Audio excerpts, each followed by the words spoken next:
প্রথমে আমি বিশেষভাবে থ্যাঙ্কস দিচ্ছি আমি যে কোম্পানিতে আছি রিমার্ক হারল্যান্ড লিলি।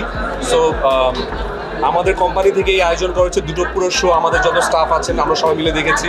শাকিব ভাই ছিলেন, আমি ছিলি এবং আমার ফ্যামিলি আমাকে অনেক ধরে চাপ দিচ্ছে যে এই ছবিটা কবে দেখবো। সো আমি আসলে আজকের দিনের জন্য ওয়েট করছিলাম যে আমাদের পুরো অফিসের যারা স্টাফ আছেন রিমার্ক হারল্যান্ডের সবাই মিলে আজকে সবার ফ্যামিলি নিয়ে উপভোগ করেছি। সো এই জন্যই আজকে আসলে ফ্যামিলি নিয়ে আসা। দেখেন, রায়হান রাফি তো আমার পছন্দের ডিরেক্টর অলরেডি বলেছি, আর শাকিব ভাই আসলে আমার আরও বেশি পছন্দের।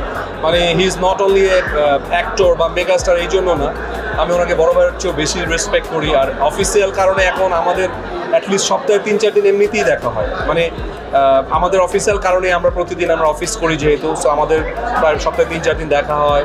আমরা অফিসিয়াল কাজ ছাড়া আমরা ফিল্মের অনেক বিষয় শুনে আলোচনা করি। সো ওনাকে আমার যেহেতু অনেকে বলে যে এত বেশি দেখা যায় কেন, রিমার্ক হারল্যান্ড হচ্ছে এটার একটা রিজন।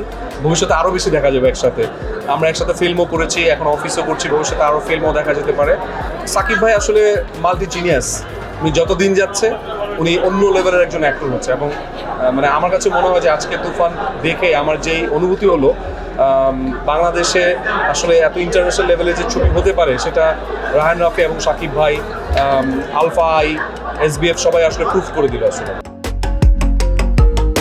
শাকিব ভাই বাস্তব জীবনে এত বিনয়ী, এত ভদ্র, এত ইন্ট্রোভার্ট একজন মানুষ, কিন্তু তুফান তো অন্য লেভেলের। সে তো কাউকে মানে না, সে তো কিছু হলেই বুম করে দেয়। সো মানে অ্যাক্টর শাকিব ভাই অন্য জিনিস। মানে সামনাসামনি শাকিব ভাইকে দেখলে যেটা মনে হয়, তুফান দেখে আমি আসলে মানে আমি নতুন করে আবার ফ্যান হয়ে গেলাম শাকিব ভাই।